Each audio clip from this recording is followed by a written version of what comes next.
महाराज शौनक आदि 88,000 ऋषियों को कथा सुना रहे हैं। शौनक ऋषि 88,000 शिष्यों के अग्रणी हैं। प्रश्न करने का अधिकार उन्हीं को दिया गया है। शौनक ऋषि कहते हैं कि हे सूत जी महाराज,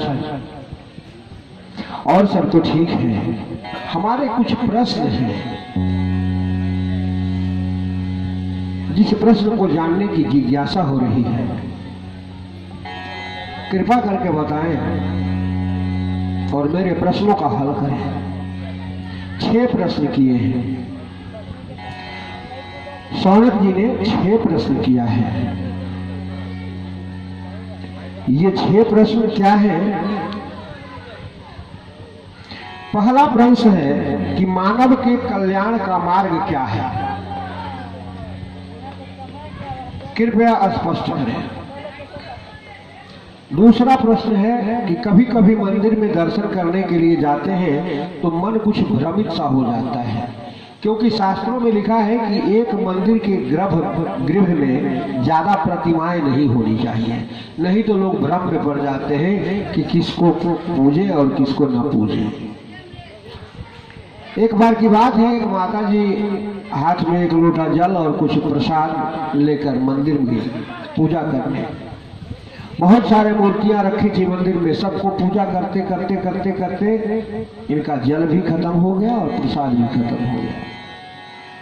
4-5 मूर्तियां बच गई, जिनको न जल मिल सका न प्रसाद मिल सका। अब माता जी बड़ी परेशान हुई कि अब क्या करें। जिनको मिल गया वो तो खुश और जिनको नहीं मिला वो तो नाराज होंगे। तो ये कैसा धर्म है? माता जी सोच में पड़ गई। इसलिए आप ये बताएं कि मंदिर में अधिक प्रतिमा होने से शास्त्र में जिनकी गहरी पैठ नहीं है उनका मन भ्रमित हो सकता है, इसलिए मंदिर में अधिक प्रतिमाएं नहीं होनी चाहिए।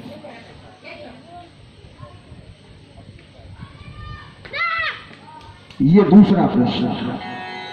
तीसरा प्रश्न ये है कि यदि हम वेदों को सिद्धांत माने तो सर्व सिद्धांत निष्पन्न है, तो ये बताएं कि वेद में भगवान का नाम अजन्मा है।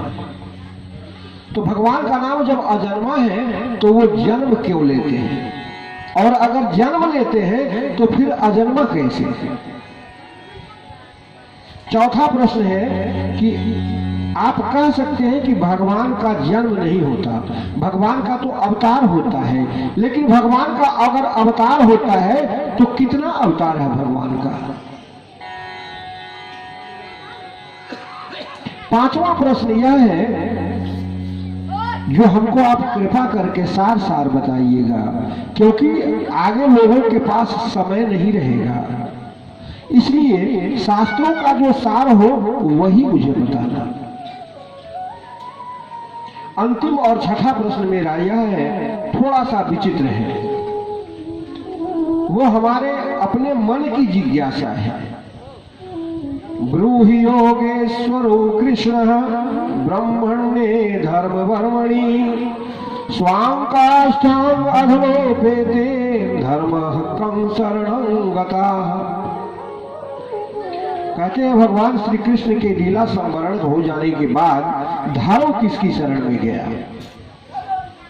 भगवान जब तक स्वतः थे शरीर में तो धर्म उनके शरण में था, और भगवान ने जब अपना लीला संवरण कर लिया तो धर्म किसके शरण में गया? कृपया इन 6 प्रश्नों को आप समझाकर हमें बताएं। और इसी 6 प्रश्नों में 7 दिन की कथा चलती है, बीच बीच में प्रश्न इसी 6 प्रश्नों पर आधारित आते हैं। 7 दिन में इन्हीं 6 प्रश्नों का उत्तर श्रीमद् भागवत महापुराण में वर्णित है। सूत जी ने जैसे ही यह प्रश्न सुना, आंखें भर आई उसकी, हृदय गदगद हो गया।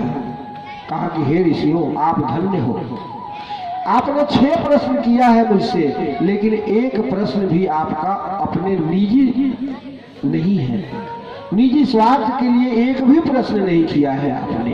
ये तो समाज कल्याण का प्रश्न है। मैं अवश्य ही बताऊंगा।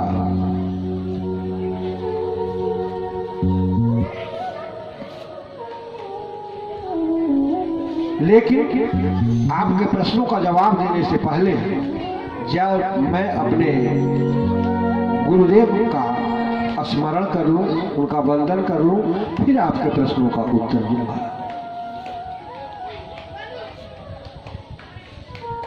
ये सुखदेव स्वामी, दो शब्द इनके विषय में।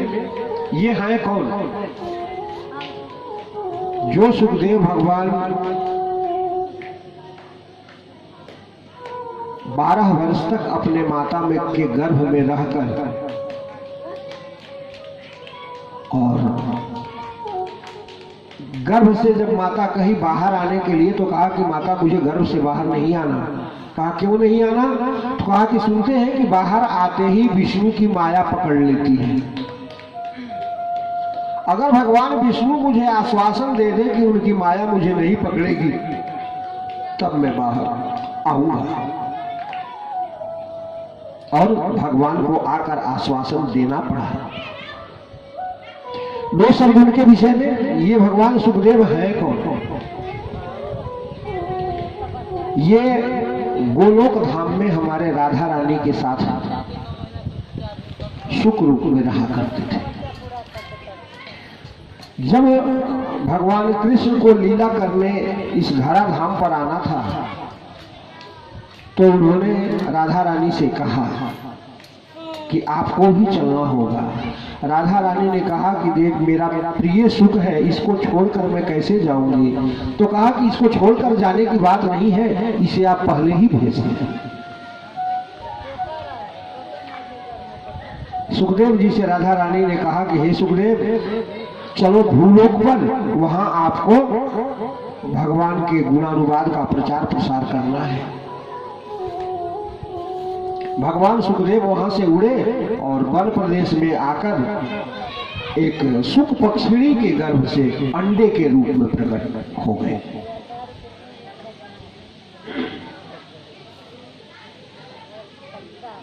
अंडे के रूप में प्रकट है। बड़ा ही सुंदर रमणीक स्थल है। भगवान भोलेनाथ का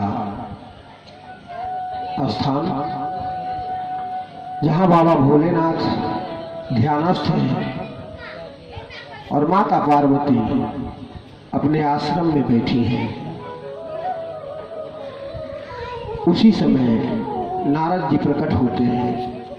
देखते हैं कि बाबा ध्यान में हैं तो सीधा अंदर आश्रम में चले जाते हैं। माता को प्रणाम करते हैं। माता कहती है कि हे ऋषिवर, आज कैसे आना हुआ इधर? नारद जी कहते हैं कि माता आप तो जानती हैं मेरा स्वभाव ही चंचल है, मैं कहीं एक जगह अधिक देर ठहरता नहीं।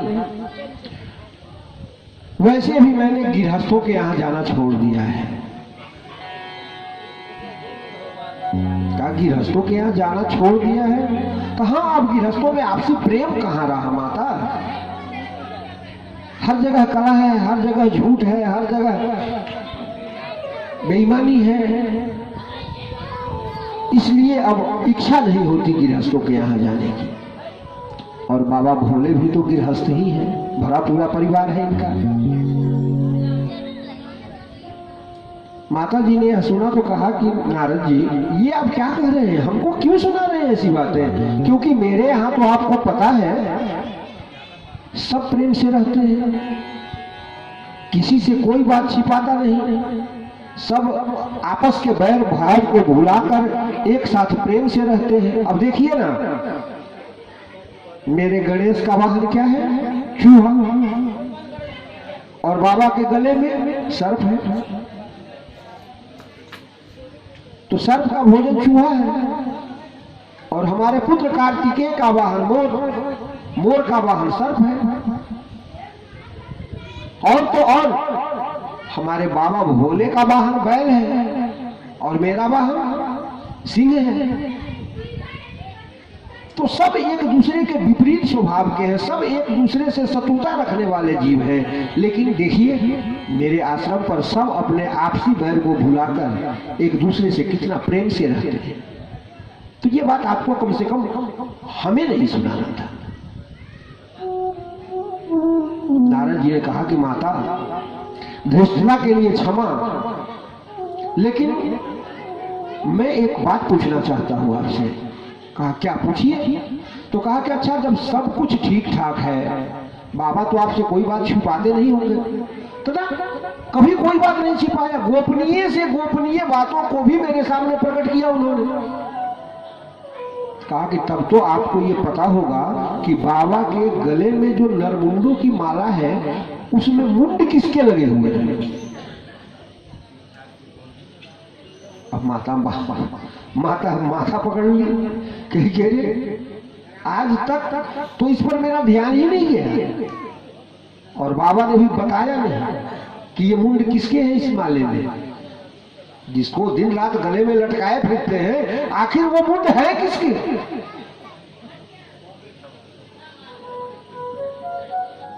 नारद जी का काम हो गया। नारद जी वहां से कहे कि अच्छा माता, अब मैं चलता हूं, मैं ज्यादा देर तो कहीं ठहरता नहीं। नारायण नारायण करते करते आगे बढ़े तो बाबा की समाधि टूट चुकी थी।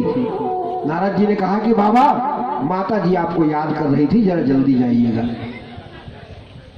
भगवान भोलेनाथ समझ गए कि भाई जब नारद होकर आ रहे हैं तो जरूर कुछ न कुछ तो किए ही होंगे।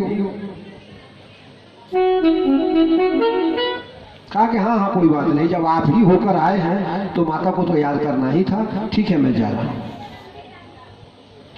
भोलेनाथ आश्रम में गए, माता से पूछा, क्यों देवी, क्या बात है, क्यों याद कर रही थी। माता क्रुद्ध होने का नाटक करती है और कहती है कि देखो मुझसे बात मत करो, जैसे तुम ऊपर से दिखने में काले हो वैसे ही तुम अंदर से भी काले हो, मैं तो समझ ही नहीं रही थी। तो कहा कि आप समझ नहीं रही थी, मैं मतलब समझा नहीं। तो हाँ हाँ समझोगे कैसे, दिल में छल कपट जो भरा पड़ा है। कहा छल कपट और आपसे, हाँ हाँ ये वो तो भला हो नारद का जिसने मेरी आंखें खोल दी, नहीं तो मैं तो समझ ही नहीं पाती कि आप हमसे भी कोई बात छिपाते। भोले बाबा ने अपने मन में कहा कि लगता है नारद जी ने कुछ ज्यादा ही आंखें खोल दिया है।